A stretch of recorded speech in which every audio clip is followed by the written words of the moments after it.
Right-wing conspiracy theories about Russia's invasion of Ukraine have spun wildly out of control as Donald Trump, the leader of the Republican Party, declared that if he were president, he would threaten to use nukes against Russia. For more on this, it's time for a closer look.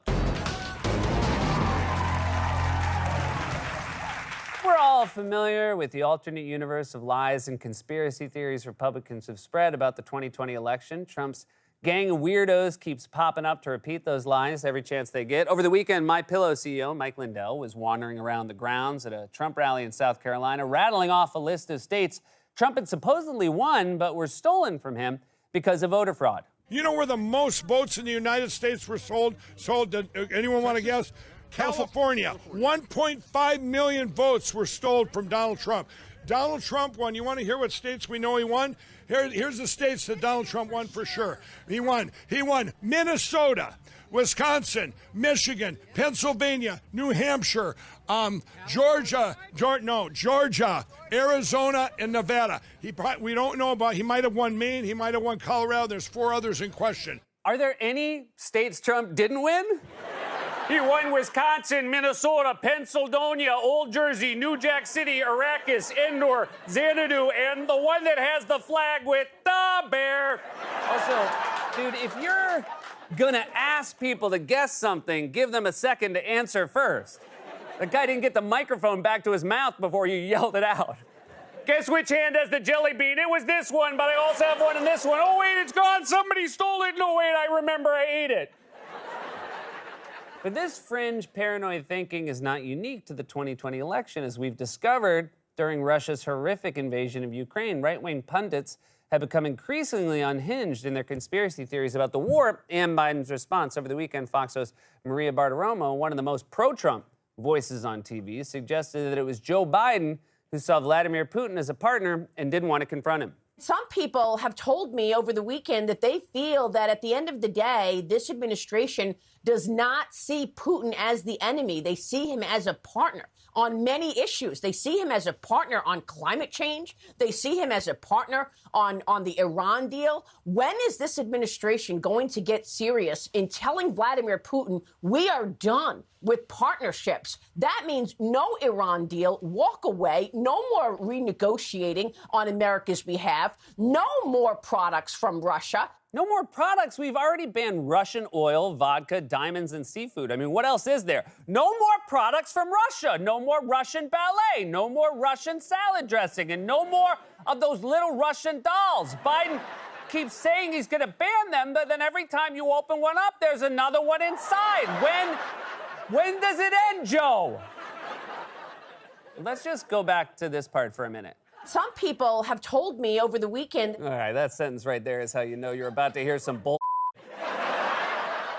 First of all, you're kicking things off with some unsourced weekend gossip. That's how my writers start off their Monday morning excuses. Some people over the weekend told me that if you smash 2 edibles together, they cancel each other out. But I think they were wrong, and that's why I'm late, and all my clothes are wet. And wait, these aren't my clothes.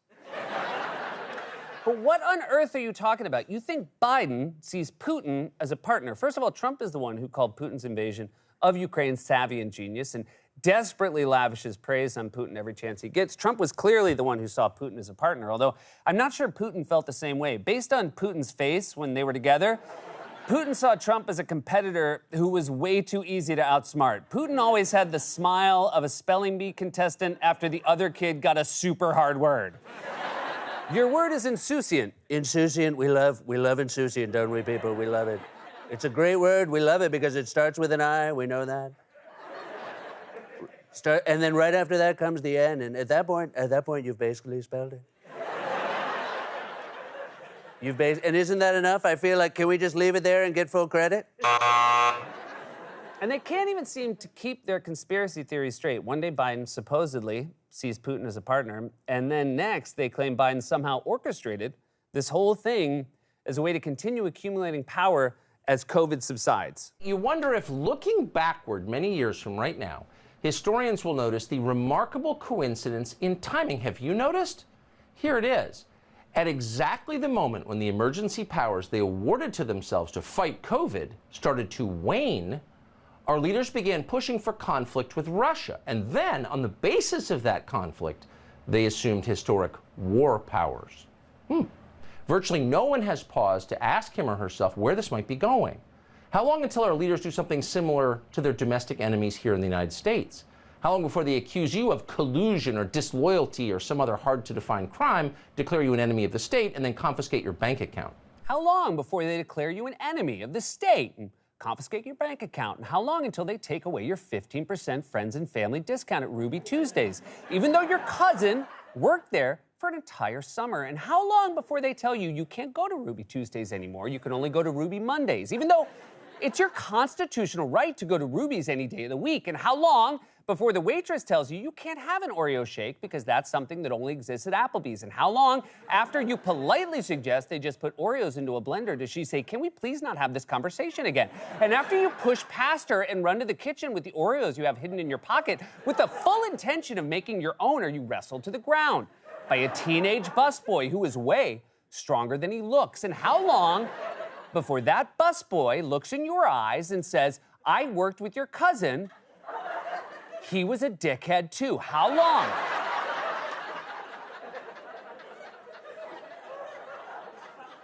Of course, the reality is that Biden has tried to delicately thread the needle between supporting Ukraine and severely punishing Russia on the one hand while resisting calls for more direct military intervention on the other. Because a direct military conflict with Russia, a nuclear power, could potentially be catastrophic, a point Biden himself made on Friday in typical Biden fashion. We're going to continue to stand together with our allies in Europe and send an unmistakable message that we will defend every inch of NATO territory, every single inch, with a united, galvanized NATO.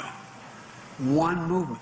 But look, the idea that we're going to send in offensive equipment and have planes and tanks and trains going in with American pilots and American crews, just understand, and don't kid yourself, no matter what you all say, that's called World War III, okay? Let's get it straight here, guys. That old expression, don't kid a kidder. Hey, turn the mic way up, because I'm going to do that spooky whisper thing. Yeah, jack it way up. I'm going to get in close. And what do you mean? Are you the kidder in this situation? And who are you trying to kid? You sound like you're buying a used car at a Ford dealership in Scranton. This is a beauty. It's a 2013 Fiesta. It only has 300,000 miles on it. Hey, pal, don't think you could jerk my chain like that. Don't kid a kidder and don't piss on my leg and tell me it's raining, okay? Now give me the car for $5 and a handshake and we'll call it even. Biden is right. The situation in Ukraine is a humanitarian emergency, and we should do everything possible to support Ukraine and help the millions of people who are suffering. But any direct military conflict with Russia would threaten to quickly spiral out of control into a world war between nuclear powers, and no one wants that. I mean, am I the only person here who grew up terrified of nuclear war? What else is coming back from the 80s? He-Man? Oh, it is? All right, sweet. The point is, Biden is right, which is why politicians and the media need to be extremely careful when discussing forms of escalation that sound good, but would actually be extremely bad. Like, for example, a no-fly zone. If NATO and the U.S. declare a no-fly zone over Ukraine, we would then have to enforce it by shooting down Russian planes, at which point we'd be in a war with a nuclear power. And when you explain that to people, it suddenly becomes much less appealing, as CBS discovered in a new poll over the weekend. A new CBS News poll shows 59% of Americans support a no-fly zone, though the support drops to 38% when Americans consider that it could be taken as an act of war. That's right. Support for a no-fly zone drops by over 20 points once people actually understand what it is. It's like conducting a poll where you ask people, do you want a free chicken nugget? And then you follow with a second poll asking them if by chicken we mean horse. Free chicken nugget, don't finish, hold on. Dude, good news. What's the second part? I think it goes without saying that this is a very precarious moment in which reckless military escalation could lead to even more catastrophe. We need to help the millions of people who are suffering and support diplomatic paths toward an end to the conflict. Even Ukraine's president has said the only way to end the war is through dialogue. The last thing we need right now is, say, I don't know, a former president bragging that if he were still in office, he would threaten to use nuclear weapons. And wait, oh, God, why am I positing such an insane hypothetical? Oh, we have a Trump clip coming up, don't we? Damn it! I would have done it a lot differently than they've done it. And that what they've done is just terrible. Back and forth between the United States. Look, Biden, every time he gets up, he says they are a nuclear nation. He should say, we are a nuclear nation. And, you know, I rebuilt our whole nuclear arsenal. Stronger, bigger, better than ever before.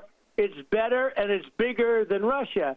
He should say, we are a nuclear nation and we don't want war and we don't want to wipe out anything to do and we don't want to wipe out Russia. This is the way he should be talking.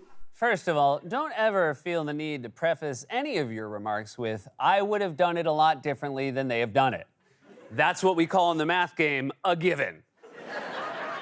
Everybody knows we're a nuclear nation. Is this one of those things that Trump just found out and he thinks he's the only one who knows? You know, the U.S. is a nuclear nation. Not many people know that. Also, people don't know Lincoln was a Republican, and that's why he wore the big hat. There was a tiny nuclear missile in there ready to go at any time. The top of the hat would open up, and then it would come. It was terrifying to see. Finally, I don't ever want to hear any president, current or former, use the words wipeout unless they're on the TV show. In which case, go for it. That would be I would give anything to see Trump on Wipeout. And honestly, there's a decent chance it happens if he thinks his base would enjoy it. Can you imagine? Can you imagine him trying to navigate one of those obstacle courses? I'm guessing Trump jumps like a 1980s video game character.